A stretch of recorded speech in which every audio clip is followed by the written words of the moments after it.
ఉడిపిలో ఉన్నాం కదా, ఇక్కడ మనం బైక్ అయితే రెంటల్ గా తీసుకున్నాం. కొత్త బైక్ చూసారు కదా, ఇది బైక్ మనకి బీచెస్ 15 కిలోమీటర్స్ 18 కిలోమీటర్స్ ఇలా రేడియస్ లో ఉంటాయి అనమాట.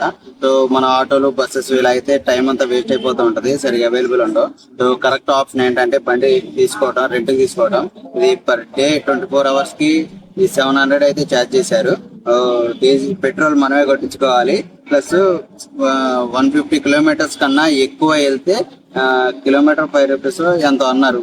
150 కిలోమీటర్స్ లోపే చేంజ్ మనం ఇచ్చేయాలి. ఇచ్చేస్తే ఎలాంటి పైన ఉండదు అనమాట. సో ఇంకోటి ఏంటంటే స్పీడ్ 70 వరకే వెళ్ళాలి. స్పీడ్ ఎక్కువ అయితే వెళ్ళకూడదు, ఫైన్ పడుతుంది అని చెప్తున్నారు.